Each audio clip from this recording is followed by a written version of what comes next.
When I started pursuing and prioritizing truth and beauty at the movies, I kept finding myself arriving within Jesus' teaching, within Jesus' example, within the world as Jesus revealed it to us. But what I left behind was not Jesus, but a very distorted version of Jesus, a stained glass version of Jesus that did not move me, but made me feel small and judged.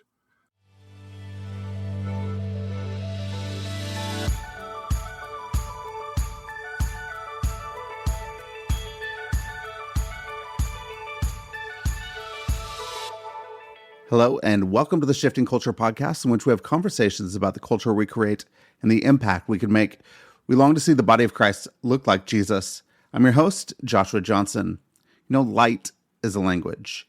That's what Jeffrey Overstreet has come to believe after a lifetime of watching films, teaching them, and writing about them.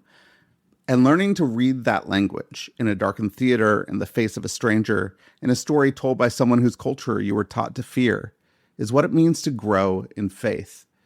Jeffrey is a film critic, author, and professor at Seattle Pacific University who has spent over 25 years writing at the intersection of cinema and faith and the imagination. His new book, Lost and Found in the Cathedral of Cinema, is a spiritual memoir told through film, and it is one of my favorite books I've read in a long time. I sit down with Jeffrey to talk about what cinema has taught him about seeing clearly, why the filmmakers he was told to avoid have shaped his faith more than most of what he found inside the church, and what it looks like to follow the light, even when it leads you somewhere you never expected to go. So join us into the Cathedral of Cinema. Here is my conversation with Jeffrey Overstreet. Jeffrey, welcome to Shifting Culture. Excited to have you on. Thank you so much for joining me. What a privilege to be here on a show that, looking at your guest list from recent years, I can't believe I've been missing. My friends have been holding out on me. This is their best kept secret. Well, yeah, you should chastise your friends because they should have let you know about the show, so Clearly you could listen and you could have been on earlier. But really excited to talk to you about your new book, Lost and Found in the Cathedral of Cinema. It's a spiritual journey. Some of my favorite type of writing. It's a spiritual memoir through film, and I really, really love this book, and so excited to dive in. And I want to just start with light. You have some pretty spectacular just ruminations on light as you're sitting in mass, as you're like looking at film. There's like flickers of light everywhere. I think you end the book around light as well. What is it about light that has really shaped some of your journey? Why is it fascinating to you? that's a question that goes way back. I mean, I remember being fascinated with light as a kid, even outside the context of movies. My family was really into 4th of July fireworks shows. I remember going up to Fort Vancouver, just north of Portland, Oregon, to watch fireworks, and I was just in awe of that. We did not go to the movies as a family. We went to things that were free as a family. So I remember driving down to the Portland airport on Friday nights, sometimes just for the light show. When we would park the car as a family, we would park the family car at the end of the runway, and the passenger planes would fly right over us, and I'm pretty sure that's what prepared me to be a huge fan of Steven Spielberg's Close Encounters of the Third Kind, because of just the incredible light show flying right over you, and then you'd feel the heat and the wind of the airplane. But there wasn't a lot of big screen experience in my childhood. My parents took me to see Snow White and the Seven Dwarfs when Disney's classic came back around. And that was my first experience with the big screen and gave me an appetite for it. And then I wouldn't leave them alone about it. So they took me to something much more grown up. They took me to see the Muppet movie. From that point on, I didn't just want to see the bright screen. I wanted to be involved in it. And so I went to work, drawing characters and writing my own stories and creating puppet shows and trying to figure out how I could be a part of all this. But also, I mean, if I think about something like just the Christmas season, light is what I think of first. My favorite Christmas memory has nothing to do with opening gifts. It has to do with coming home from the crowded family gatherings and lying on the couch just wide awake, buzzing with all of the excitement of the season, and just lying there watching strange shapes on the ceiling as the flickering Christmas lights on the tree cast these strange shadows all over the room. There's a powerful sense of mystery and beauty in that spoke to me on some level.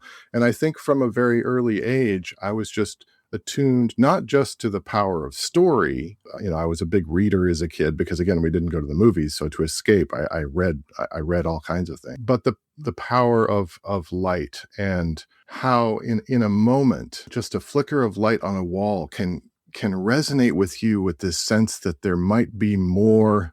The great Shakespeare line about it. There may be more going on in heaven and earth than is dreamt of in our philosophy, right? Light has a way of awakening something in us to a sense that there's more going on, that there may be a presence here. And then if you focus on just how central images of light are throughout the scriptures, the light of the world, for example, the morning star, I think we're supposed to pay attention to that. I think light is a language.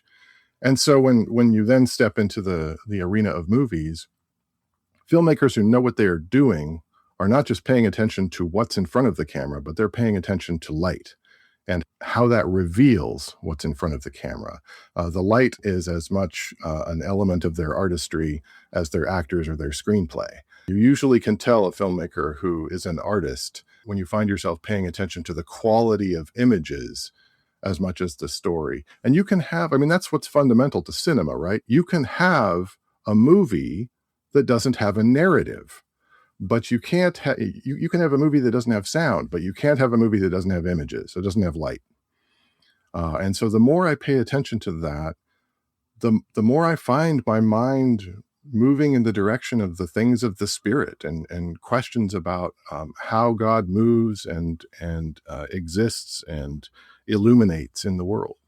As you're paying attention to the light in cinema and on the big screen in your life, what shifted over time in your journey, in your spiritual journey of seeing something more expansive?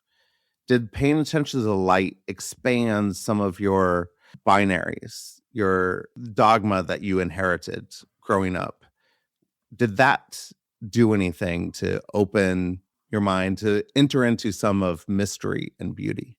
I think that light suggests the metaphor of illumination, of seeing clearly, and I wanted to see clearly. One of the first, I grew up in Christian education, in Christian elementary schools, middle schools, high schools in Portland, where my father taught at Portland Christian Schools and was one of the founding faculty members there. My uncle taught mathematics and computer science there. And so Bible memorization was a big part of my education. And one of the first verses we paid attention to and we memorized and that became central to to the focus of Christian education there was, of course, Philippians 4:8. Whatever is true, whatever is beautiful, whatever is honorable, I'm not quite getting it exactly right now, whatever is worthy of praise, let your mind dwell on these things. And so I went looking for illumination. I went looking for the wisdom of teachers and of writers and of artists who wanted to show me things as much or more than to tell me things. When you grow up in an evangelical tradition, when you grow up in Protestant churches, especially, I'm making broad generalizations here, but in my experience, in Protestant churches, there was always a focus on the lesson. A sermon was a lesson. A story was told so you would arrive at a lesson. But I was drawn more and more when I would get home from church on Sunday morning. I wanted to run to my room and put on my Disney records or look at picture books. That was where the action was, so to speak. That's where things were really happening that intrigued me. There was a fuller sense of experience. Things weren't just boiled down to a paraphrase. I sort of had this almost an allergic reaction to the moment when someone would say the moral of the story is, because that was like, that's not what I'm here for. I'm not saying it's not important, but I'm here for the sensory experience of something. So I would put on those Disney records and I would hear hear the songs and the sound effects and the narration and the voices. And I would long to see the images that in many cases I was not allowed to see because I was growing up in a community that was highly suspicious of quote unquote worldly media. Movies were viewed primarily as toxic and a corrupting influence of that's where you would see and somehow be immediately contaminated by the evils of the world. And if you saw a fellow Christian coming out of a movie theater, you were very concerned and should probably pray for them. I was looking at all of this Disney stuff that was, ubiquitous, inescapable for children in the 70s and the 80s, wanting to see the source, wanting to see what was generating all of this excitement. And when I watched something like that, it would occur to me, in Snow White and the Seven Dwarfs, or I have a whole chapter in the book, Lost and Found in the Cathedral of Cinema, a whole chapter about the formative influence of Disney's The Many Adventures of Winnie the Pooh for me, as I was so drawn to those illustrations, to those characters, to the brilliant voice casting, to the way it brought to life a whole world that I wanted to be a part of. And so let me give an example. The Many Adventures of Winnie the Pooh would play on television on Sunday nights on this show called The Wonderful World of Disney. They would show excerpts from it. That's a movie with 3 short stories based on the A.A. Milne classics. And so I would eventually see those 3 disparate pieces that would eventually be fused into one feature film, The Many Adventures of Winnie the Pooh. And since that was a children's story and it was fairly safe, and those books were beloved in Christian families, I was allowed to watch that. And I remember Winnie the Pooh and the Blustery Day, watching this wonderful community of animals that had such distinct voices, such distinct personalities. And then a storm comes through, right? A blustery day comes through, and it wrecks the order of the 100-Acre Wood. Poor Owl in his treehouse, the tree comes down, the house is destroyed, and little 6 or 7-year-old Jeff is sitting there glued to the screen, watching images of things he recognizes and loves break apart. And that is stirring things up in me, because that represents to me what I have been very carefully protected from, any vision of a world gone wrong. And yet something resonates in me about that. The light is disrupted. The light is disordered. How am I supposed to respond to this? How am I supposed to make sense of this? And then, while my instinct would be, I want to see it go back together again, what happens is not that at all. What happens is a particular character, if you know the story, you know it's Piglet, ends up making a meaningful sacrifice. Eeyore comes along and says, I've found Owl a house.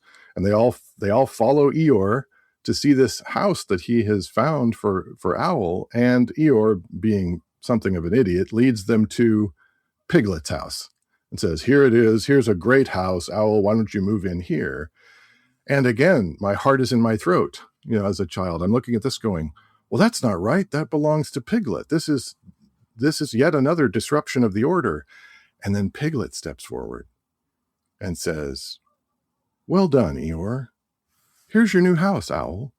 In what should seem to adult sensibilities, an outrageous, unjust decision to surrender the house he loves that belonged to his grandfather to one of his neighbors, as if nothing's happening here. But watch what happens there. In that disruption, in that disorder, an offer of love is made. Then Pooh Bear turns to Piglet and says, where are you going to live, Piglet? I think you should live with me. And now Winnie the Pooh, who, let's face it, needs companionship, needs people to be there for him, to keep him from his disordered appetites. And Piglet becomes a roommate for Pooh. Everything in the 100-Acre Wood is not the same. We haven't gone back to when the 100-Acre Wood was great again, to make the 100-Acre Wood great again. We are making the 100-Acre Wood new through sacrifice and generosity and grace and love. And now, because of the disruption and because of the loving response to the disruption, you have a new world. And this was coming to life with such color, such personality. It's the quality and frankly, the light that is compelling my attention and embedding this movie in my DNA. It's not no offense to the great artists of flannel graph out there, but when I was in Sunday school as a kid, stories were just these stock felt figures being moved around on a board to illustrate a story to arrive at the lesson. But this was a world I was invited into to suffer its troubles and see how love can redeem those troubles. That stuck with me. It gave me hope. It gave me courage through hard times. And I would then start to see one movie after another, one story after another, one life experience after another as the blustery day, which could be made meaningful, could be redeemed by love, and we could end up in a better world on the other side of it. I've had conversations with your former guest, Sean Gaffney, about this. One of my dearest friends and such a masterful sort of guru on the art of story. And I agree with him that all story is pointing us to God. If I say that to my students, I see a whole lot of cringing and a whole lot of people like wanting to flee the room.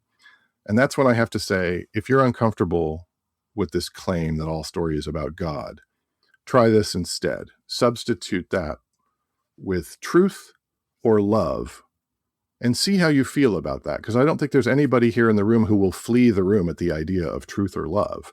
And that's what I'm talking about when I talk about God. So right there with Sean Gaffney, if only to slightly tweak what he's saying and say, for the benefit of everybody here, let's say that all story is pointing us in the direction of love. I would love to then say that all story is pointing us the direction of love, but I think maybe some of your students, as they enter into your class before you've wrestled with some of these things, and Christians growing up, they don't believe that all stories are leading us to love, that there are stories that are leading us away from that.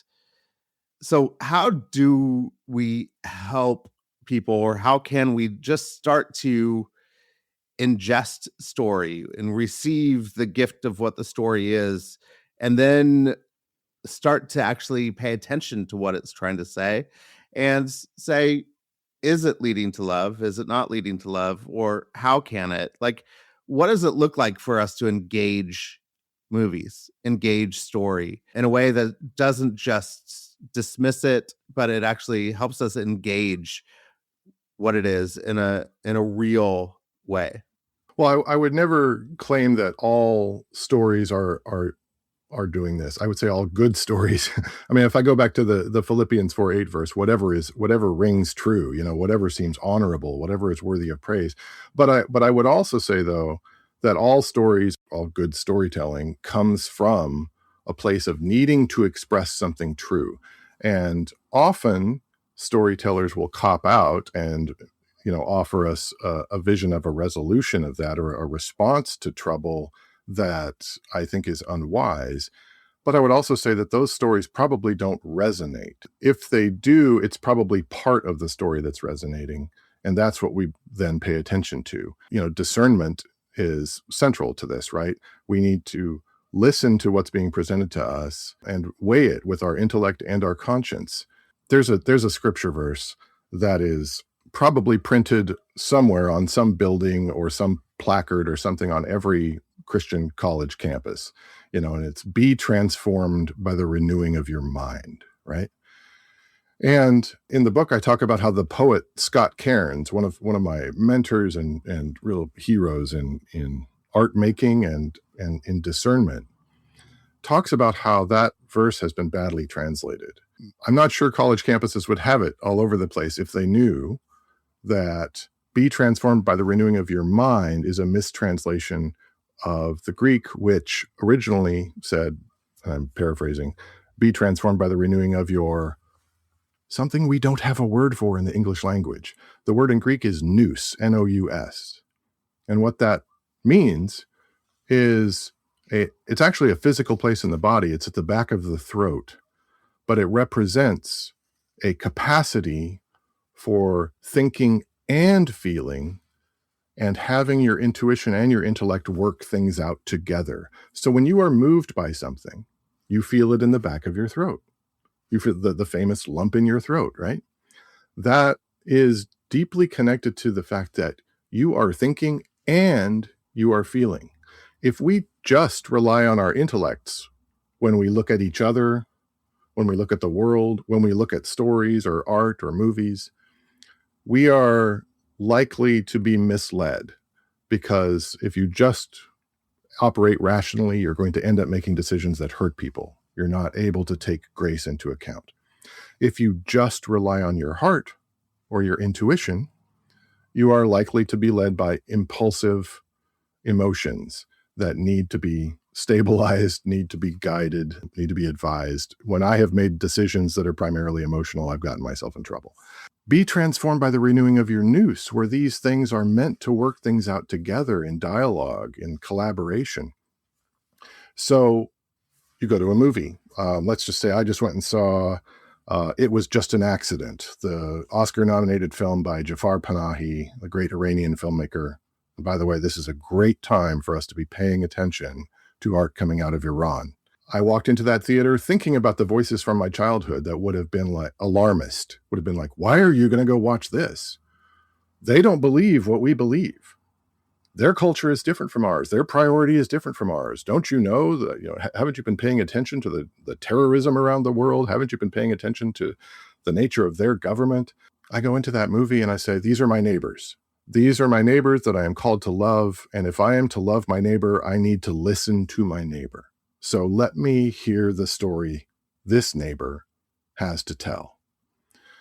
And what I get is a story about a community of people who were once political prisoners, who were tortured. And now they are trying to move on from that trauma and live as neighbors and as citizens. And one of them stumbles onto the guy that he thinks was their torturer. So he throws him in the back of a van. And he calls his friends together and says, what are we going to do about this? This is our chance to get this guy back. And you've got people on the team who want to kill him. You've got people on the team who want to torture him. You've got people on the team who want to go after his family. You have others who are advising restraint, saying, you don't know the fires you are going to restart and the new fires you're going to start if you commit violence here. And it becomes a story about, are we going to stoop to the level of our violent enemies to respond to them? And it becomes a challenge on the matter of conscience and grace. And I'm sitting there thinking, this is as relevant as anything I've come out of, as anything I've seen come out of a Christian movie studio over the last 25 years.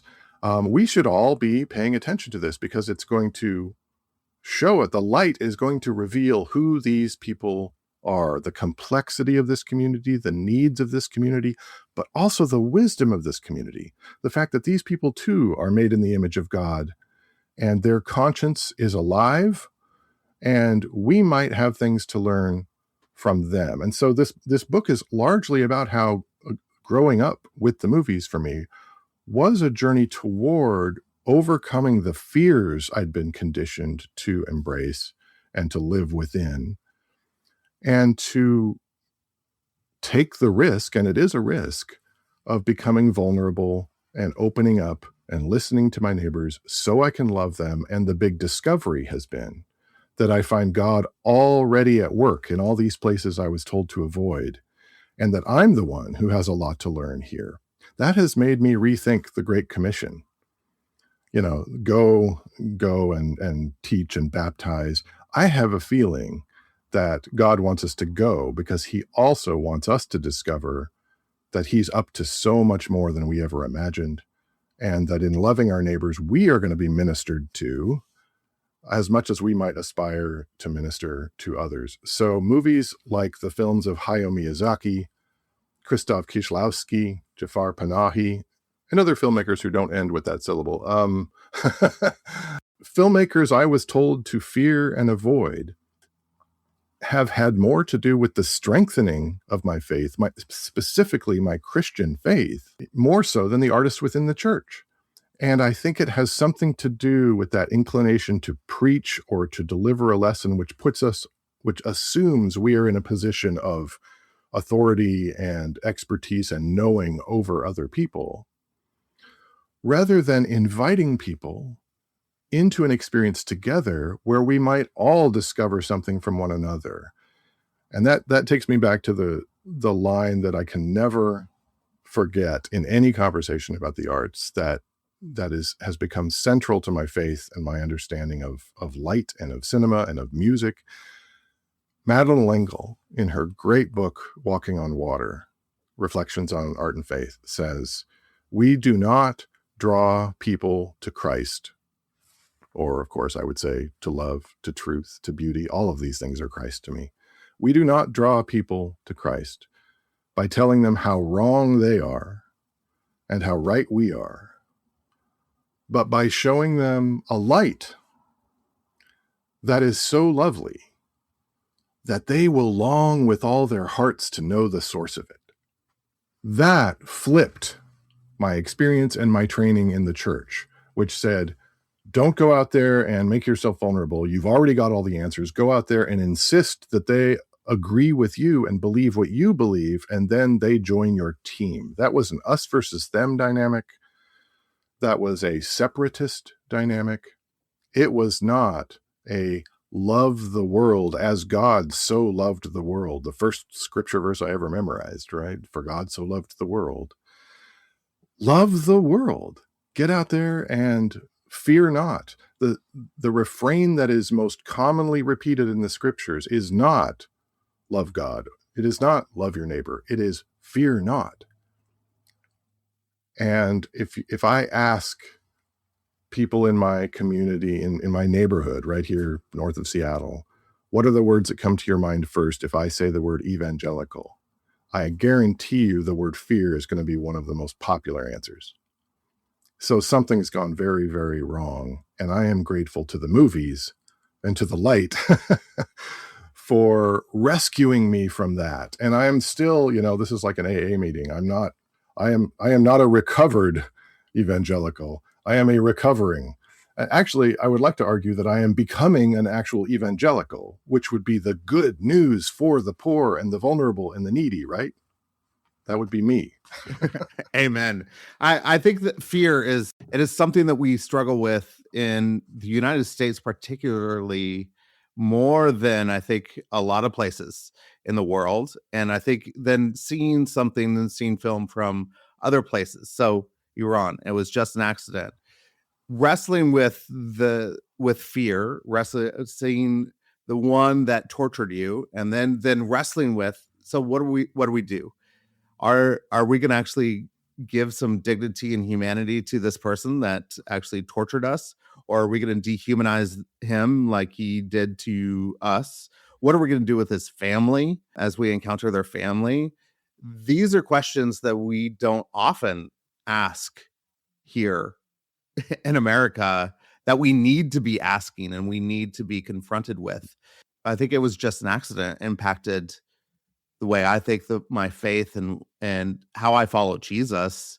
I think a couple of other films like last year that really impacted me and my faith is like Wake Up Dead Man, which was fantastic. The Phoenician Scheme. And so because of the Phoenician Scheme, I want to talk a little bit about Wes Anderson. You write about Moonrise Kingdom in your book.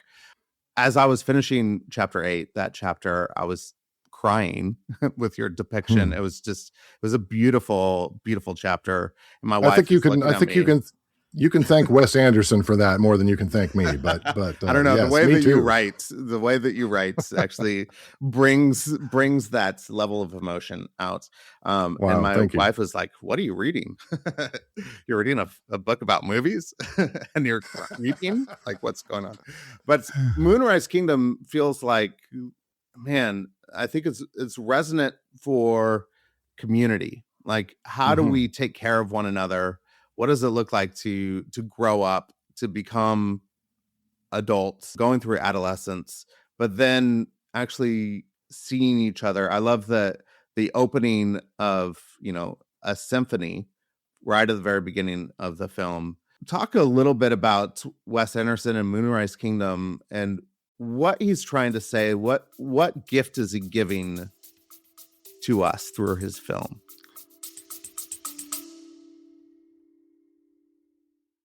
Hey everyone, thank you so much for listening and thank you for supporting the show. If you'd like to support the show and get early ad-free episodes, you go to Substack at shiftingculture.substack.com. And with your subscription, you could have a private podcast feed in your podcast app where you get to download early episodes before anybody gets to listen to them. You could also support the show by going to the support the show link at the bottom of the show notes in the app that you're using right now. That goes to a page that supports the work my wife and I do around the world. That donation is also tax deductible. So if you want a tax deductible donation, you could go there. Or if you want to support the show by leaving a rating and review on Apple Podcasts or Spotify, that really helps new listeners find the show as well. So thank you so much for listening. Thank you for your support. And thank you so much for supporting this work so that we could see the body of Christ look more like Jesus. Okay. I mean, I really did feel that chapter. I'm really glad you brought up that chapter, because that has felt to me all along the way as the centerpiece of the book. It's right at the heart of my adolescence. I didn't see it in adolescence, obviously. It didn't open until I was already teaching film classes. But when I watch that movie, I am thinking about my adolescence. I am seeing it mirrored on the big screen in powerful ways. And it's another blustery day story. There's a storm coming. It's going to upset the community. There's the wonderful device of the community putting on a performance of Noah's Flood, Noah's Flood, the musical, at the local church at the highest point in the town. And when the storm hits, everyone's going to run to the church to get to higher ground. What a wonderful metaphor. And it's full of all of this Noah's Ark stuff. So that's mirroring what's actually happening. They're all trying to escape the flood, right? This is a story about a troubled child who has been passed from one foster home to another, who has not yet experienced a loving, gracious, faithful, patient adult who is interested in him. He's been involved in a Boy Scout group called the Khaki Scouts, and the leadership there don't even know that this boy is an orphan. And he gets to a point where he is so fed up with insensitive, hypocritical authority figures that he runs away. And in my childhood, I would have judged him, following the examples of those around me, I would have judged him and been like, what a bad kid. But he leaves because he's in search of what he longs for and needs. He leaves in search of a place where everything is in its right place and where there is actual integrity. He does not reject the teachings he's received. He goes out to actually fulfill the teachings rather than make a joke of them by being a hypocrite. And he takes his true love with him, right? She has grown up in a family that from the outside should, probably looks to people like, oh, wow, what a wonderful family. Look at these parents who have stayed together. Look at these children. You take a closer look, and again, light and looking closely are central to this movie. Susie, the daughter in that family, is always using her binoculars, and that becomes sort of a symbol of the fact that she's actually taking a close look at things. She realizes that her mother is having an affair with a policeman. Her mother is a lawyer. Both of her parents are lawyers. The local policeman is the one who should know about law and order, who is right in front of her, carrying out the deepest betrayal, those who represent law and order. And so she too is fed up, and she runs away. So Susie runs away with Sam Shakusky. They go to the edge of the water and create this idyllic sort of Garden of Eden, right? This place where they are going to start the world over and do things right. They're going to tell each other the truth. They're going to show each other mercy. They're going to love one another. Most Christian media I looked at, by the way, when this movie opened, was primarily objecting to the film because you see these 12-year-olds kiss on the beach and maybe fool around a little bit. And I'm just thinking, are you paying any attention to the rest of the story? If that is what troubles you most, have you not questioned why this is happening? Have you not looked at the way their parents are behaving? Yes, I think it's inappropriate. If I were their parent, I would be very concerned that this was going on without supervision and without proper growing up. But hopefully I would also understand that they're desperate. They don't have good role models. They don't have guidance. And so my concern is about the society in which these kids feel so desperate, feel so unseen and abandoned and misled. And the rest of the story becomes about how a child shall lead them, right? The faith of the children calls out the hypocrisy and the buried secrets of the grown-up world and becomes the kindling for the light that will bring things back into order. And so at the end of that story, I'll try to avoid major spoilers, but one figure who the community should be able to look to for leadership and assurance and justice ends up taking that piglet step from the blustery day. He realizes that enforcing the law is not going to solve this. He is going to have to make a personal sacrifice and make a gesture of grace that will kind of start a chain reaction to reconcile this community. He is going to, like Piglet, open his home and admit that he has as much to learn from this child as the child has to learn from him. And there is a freeze frame image at the end of this film. I'll let you discover it. That is, for me, a picture of what needs to happen right here in the United States of America, right here in the church. And you choose your denomination. It's necessary everywhere. But we need grown-ups who have one hand extended to those in need, in this case, the children, and another hand extended to the church, which is broken, by the way. In the picture, you can see the church is broken by the storm. But this one man who has found his identity and his authority in being a figure of the law is holding on to a broken church with one hand and children with the other. And you have a cruciform pose. He is becoming Christ to them. And that's what the children respond to finally. That's what makes the children willing to come home. That's what makes the children willing to accept parental authority again. If grown-ups can be figures of integrity and compassion and generosity and love and faithfulness, maybe there's a home there. And look around at what's happening in this nation right now. I have classrooms full of young people who have zero trust in the government and in the church, because they say, I hear you teaching one thing. I hear you prioritizing love, but who are you protecting? Whose sins are you ignoring? Who are you elevating to positions of power, and what kind of decisions do they make in their personal lives and behind closed doors? Their trust has been shattered. They look at Moonrise Kingdom and they are right there empathetically with Susie and Sam. So that's why it's the heart of the book. It really captures what was going on in movies that started showing me the meaningfulness of Jesus' teaching and example above and beyond what I was seeing in the churches I grew up in the Christian schools I grew up in the world around me. I think some people might take that and say, okay, what's the lesson for us here?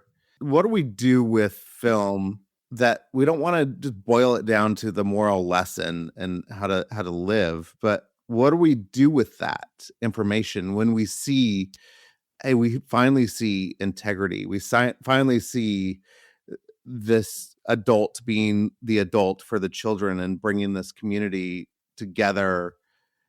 How do we act out of film and not just create a moral lesson out of it, but just how does it work on us in a way to make the world a better place?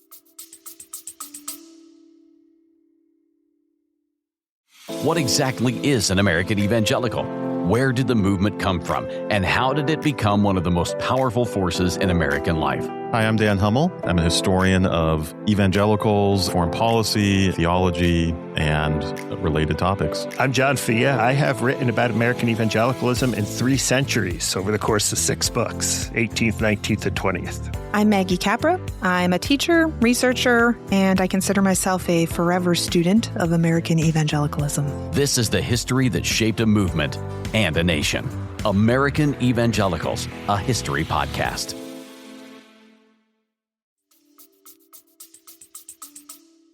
Well, unfortunately, this is the big missing piece of most people's engagement with film and with art, and frankly, with the scriptures too. We are in a time and a place now where we have been conditioned to experience something and then go on to the next thing. And if we respond at all, we respond with a sort of thumbs up or thumbs down. We respond with a binary response. I liked it, I didn't like it, which is all about personal taste. It's not about discernment. What I love about teaching these film classes or teaching the creative writing classes or the literature classes that I teach is that we have the opportunity to gather around a text, and then I do not deliver the lesson. I invite everyone into a conversation about what is the light revealing to you?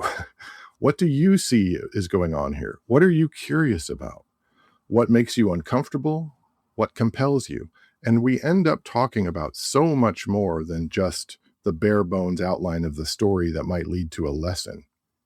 If we do focus on the bare bones story, I hear 10 different insights that people are arriving at from this. And by listening to one another, I end up learning as much as they do from the conversation. But they also talk about, in the case of movies, cinematography. I love the colors in a Wes Anderson movie. I love how the costumes in a Wes Anderson movie aren't just quirky and fun. They actually represent particular values of each character. I love how the music works, and it's not just typical film score music. It's music that exists outside of the film. In this case, with Moonrise Kingdom, the music of Benjamin Britten and his wonderful Young Person's Guide to the Orchestra, one of the first pieces of classical music I ever paid attention to as a child that taught me all the different individual instruments of the orchestra and how when they work together, great things are possible, a central theme of the film. They start noticing how all of these things are working together in a way that just goes on speaking. And that's the missing piece. We need to create opportunities, and the church has the unique resources to be able to provide this, places where people can come together and process what they're experiencing at the movies or in pop music or in the murder mystery series they're reading through or whatever, where they can have conversations about these things, learn from their neighbors, contribute to the conversation in a meaningful way where they find out that their experience is valuable too. And what I find again and again and again is those conversations always move in the direction of wisdom. That doesn't necessarily mean we end up embracing everything we watched. It does mean that we come away discerning what is wise and what is truthful and what is beautiful there, and discerning those things that aren't quite right, that are gratuitous or that are wishful thinking or that are self-serving. And frankly, those kinds of insights are just as likely to be made about quote unquote Christian art and entertainment as anything from the world. The more these classrooms full of children who grew up evangelical focus on great art from around the world, the more I hear them saying, I'm starting to realize how the stuff I grew up on was just really poorly made. Or the stuff I grew up on was more about tribal identity than it was about love and reconciliation. And those are really revealing conversations and exciting to me, because what I see there is not young people waking up to the wrongs of the church and disavowing it and running away, but learning to discern the difference between the teachings and example of Jesus, the gospel, and what has become more of a political debate and a political network, and realizing that this is not working, but Jesus is working, or for some of them, love and truth and beauty are working. The great Simone Weil, the Christian mystic Simone Weil, said something that's probably the most controversial quotation that I share with a class. I see a lot of concern and consternation when I read this quotation, but she says, I'm paraphrasing because I don't have the quote in front of me, Jesus Christ wants you to prefer the truth to him. Whoa, wait a minute, what? What doesn't that assume he's not the truth? Jesus wants you to prefer the truth to him, because if you pursue the truth, you will eventually fall into his arms. That sounds like a contradiction, but I get it, because what happened to me was when I started pursuing and prioritizing truth and beauty at the movies, I kept finding myself arriving within Jesus' teaching, within Jesus' example, within the world as Jesus revealed it to us. But what I left behind was not Jesus, but a very distorted version of Jesus, a stained glass version of Jesus that did not move me, but made me feel small and judged. And if you feel small and judged by Jesus, it's not Jesus that you're turning to. I'm so grateful for that insight from her. And I can see the class kind of coming around to understanding that by the time we've looked at so many of these different amazing works of beauty and truth and imagination from around the world, coming from filmmakers who would never identify themselves as religious. But as C.S. Lewis said, when you write a story, when you make a work of art, you're not inventing something new. You're working with things God has already made. You're arranging things God has already made. And so those things come loaded with what God has given them. So a work of art is not just telling us what the artist thinks. There's so much more at work in a work of art that even the artist hasn't apprehended yet. I love that Simone Weil quote. I think that's crucial for both our understanding of Jesus and moving towards who he really is for us, and crucial for us to start to move towards one another. Like we were just talking about having these conversations about film and arts and engaging each other across different ideas and finding wisdom and differences. And I think if we pursue truth, we're going to be able to do it. Instead of saying, I have the truth and you have to bend to me, we're actually pursuing wisdom and truth. And where do we find each other? We could actually start to have these conversations.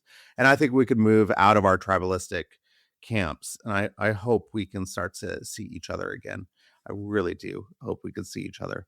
What recently, as you have been to the Cathedral of Cinema, has there been a movie that has really resonated with you spiritually?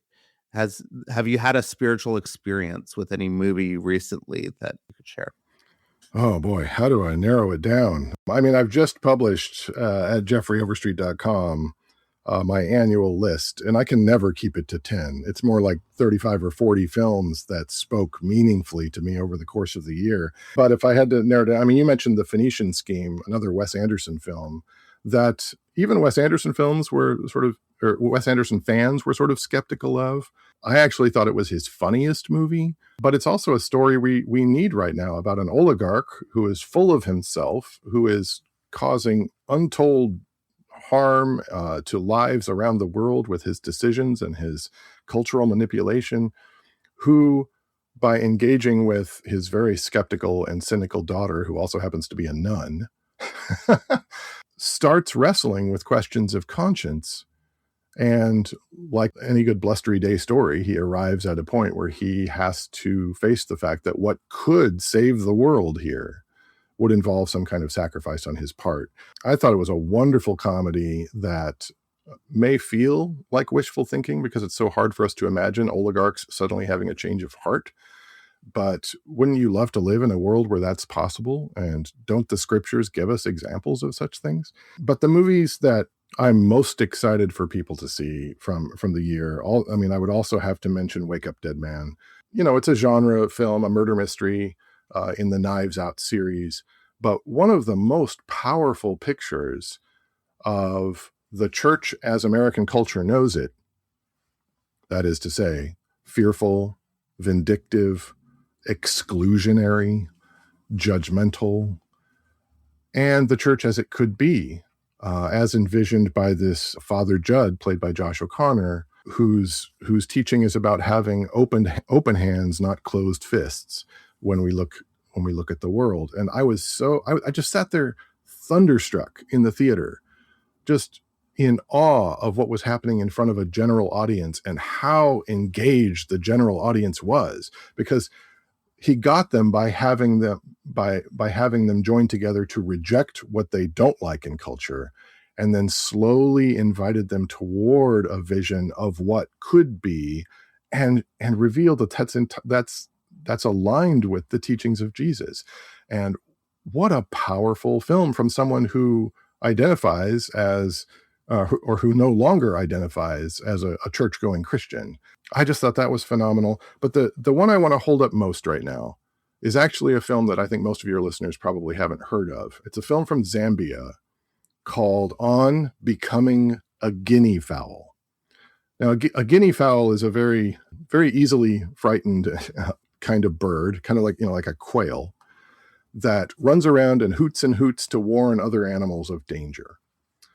And this film out of Zambia, from a great director who seems to be just getting started, named Regana Nyoni, she tells a story based in her experience in a village in Zambia where the patriarchal culture has enabled and in fact advanced the sexual abuse of women in the village. And she comes home after having kind of run away from that culture and joined a larger society. She comes home to this place, and as you can see the PTSD waking up in her as she remembers the traditions, the rituals, and the ignorance at the heart of the village. She finds a dead man in the road, discovers that it's her uncle, and right away we see real mixed emotions on her face. This is a story about her coming home to discover that a very active, notorious abuser in her community has died. And the community is going to do its ritual of honoring that man and celebrating how great he was. And what I thought was so interesting was how many of the women in the village don't want to talk about the harm he did and the crimes that never came into the light. And Shula, our main character, wants to bring the crimes into the light, while the whole community is working against her to say, no, don't disrupt the community with the truth. Let us bury this man in honor. And it's excruciating to watch the men in power, who, by the way, are empowered by the language of the evangelical church, the Western evangelical church, to perpetuate power, to hold on to power, to bury scandal, and to continue this culture of sexual abuse.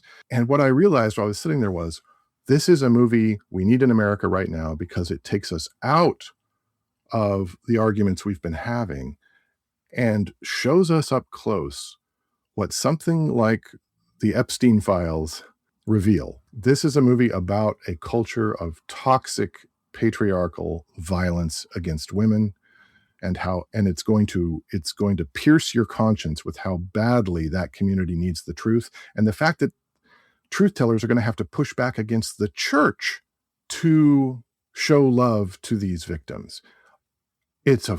Believe it or not, it's a funny movie. It's a strange movie. You probably need some coffee before you watch it because it's slow moving. But it's the movie that has haunted me most from last year, and one of those great examples of a movie that's filled with, I believe, the Holy Spirit, even as God is calling out hypocrisy in the church. But it makes it a global problem, not just a problem with this particular administration, for example. So I'm so grateful for On Becoming a Guinea Fowl. It's a beautiful film. I hope people will watch it with groups and plan to have time afterwards to talk about it, because that's where the real work is done. Yeah, we should do that more often, just as we interact and engage in film and arts itself, is actually have conversations about it, engage it, and don't just move on to the next thing right away. Really, On Becoming Guinea Fowl, people seek that out. Fantastic film. Your book, Lost and Found in the Cathedral of Cinema, will be out in May everywhere books are sold. It's a fantastic book. I love it. This really is one of my favorite books I've read in a while. I really, really, really love this book. Thank you so much. What do you hope that people get from your book? I mean, I realize it's an opportunity of great privilege to get to tell these stories about growing up with movies, and to get to thank so many people who have personally been shining lights. But my hope is not so much what they get from it as the conversations I hope we have afterwards. I hope they will read it and write to me as they're reading it. I want to know, what is this making you think about? Because I have a feeling I'm going to learn a whole lot more about some of my own favorite movies, but also about the world around me. And I'm confident that if we have those conversations, I am going to discover a whole bunch of new best friends. This is what I tell my film classes on day one. I'm like, I hope that tonight I am meeting 20 of my new best friends. And more often than not, I come away with several more that I'm going to be corresponding with for the rest of my life because of the experiences we've had together. So as I tell my life story with movies, I'm hoping I hear from readers about theirs, so that the conversation becomes bigger and richer, and we start seeing more, not just in movie theaters, but everywhere we go. Well, a couple really quick questions here I like to ask at the end. One, if you go back to your 21-year-old self, what advice would you give? Trust your conscience. And know that, contrary to what you've been taught, the path of Christian faith is not going to lead you to happiness upon happiness upon happiness. Happiness is based on circumstances. It's based on how you feel. Happiness is fleeting and temporal. Joy, on the other hand, is much bigger and much deeper than that. And if you follow your conscience, you are going to suffer, just like Jesus promised you would. Jesus does not say, come join me at the party, so much as he says, take up your cross. But in doing so, in learning to overcome your fears, in learning to believe that through these sufferings, we become more deeply acquainted with God, we also become much more capable of joy. And joy is based on things that last. Joy is based on a vision that does not shove away, deny, ignore suffering, but that makes meaning of it, that takes suffering like a blustery day and redeems it into something more beautiful than what we had before. That requires a lot of dark nights of the soul where you don't have answers, but it makes you capable of getting through those dark nights because you start seeing more and more evidence that on the other side of this, there's still beauty. Goodness and mercy will follow me. Not goodness and mercy is waiting for me. Goodness and mercy will follow me all the days of my life, and I will dwell in the house of the Lord forever. I wish I could sit my 21-year-old self down and say, you are in for more hardship than you can possibly imagine, because the Christian communities around you are not going to like what you're saying. They're going to be offended by it. They're going to feel threatened by it. But those who live in fear may start waking up to not what I'm teaching, but what I am discovering. And then you'll have more companions on the journey toward light and freedom, rather than clinging to some kind of tribal identity in a separatist community in the dark. So I would just say, trust that, stick with that. That's the direction to move. I usually like to ask anything you've been reading or watching lately you could recommend. Talk about On Becoming Guinea Fowl and others throughout this conversation, but anything else that you'd like to recommend? These days, I learn more from poetry than from story. And I think that has a lot to do with movies. I find the films that affect me most are the ones where a simple picture of a tree in the light, or of a character's face, or of a feather that's resting on a pillow, and you can tell that someone is sleeping peacefully by the way the feather is pulsing. Poetry does this for me. It takes my attention off of the big picture, which I really don't think I'm designed to pay attention to. Doom scrolling is a terrible thing. It makes you aware of so much that is going on in the world that you don't have the capacity to process, and that cultivates panic and fear. Poetry focuses our attention on such specific, small things. But by attending to the aesthetics with which those things are presented, we are drawn into the beauty of them. And when that happens, it enables us to see that what's going on in this small thing is also true of the big thing. So while I'm pointing you to poetry, I would encourage you especially to read the poetry of Scott Cairns, whose vision, whose theology, whose faith and sense of humor have been such a guiding light to me. So I encourage you to read the poetry of Scott Cairns, the poetry of Tanya Runyon. She has I think it's a Substack called Poet Jesus, where she writes poems of spiritual reflection on what's going on right now. And she is hilarious, but she also has a way in her comedy of revealing things that are stark and true in ways that change me. I am very grateful to be married to Anne M. Doe Overstreet, who is also a poet and who has a book called Delicate Machinery Suspended that I teach in my creative writing classes because I think the poems are so good, not just because I'm married to her, and the students agree. In cinema, I always want to point people to the poetry of Krzysztof Kieślowski, especially the film Three Colors Blue, the poetry of Terrence Malick, especially his films The New World and The Tree of Life. And I hear that we have a major film coming from him about the life of Christ, and I'm almost scared of that because his movies are so powerful to me. Yeah, poetry. Wonderful. Hopefully we get that Terrence Malick film. It's been in the works for years and years, so hopefully we actually get that and it'll actually come out. That would be great to be able to see it. Jeffrey, this has been a fantastic conversation. Lost and Found at the Cathedral of Cinema is out in May, everywhere books are sold. Anywhere you'd like to point people to, how can they connect with you and your work and what you're doing? After many years at lookingcloser.org, I have closed down that website and moved everything onto a platform on the Ghost platform, which is just jeffreyoverstreet.com. It's kind of a mess because I just converted everything to that other website. And so a lot of the links are broken and things like that. But more than 25 years of my writing on film and music and faith can be found there. And I'm repairing it all as fast as I can. Feel free to email me at joverstreet or joverstreet at Gmail if you have questions or comments on this. And I'm teaching classes on film and creative writing at Seattle Pacific University. And I'd love to see you in a class there sometime if you're interested in joining that conversation. Awesome. Well, Jeffrey, thank you for this conversation. It was fantastic. Loved walking through film and the spiritual life with you. It was a great conversation. So thank you so much. Thank you very much. It's been a joy to be here.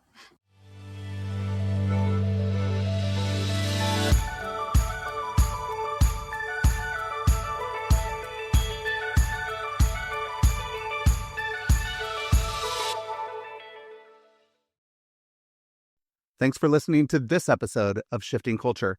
This show was edited and produced by me, Joshua Johnson, at Shifting Culture Productions.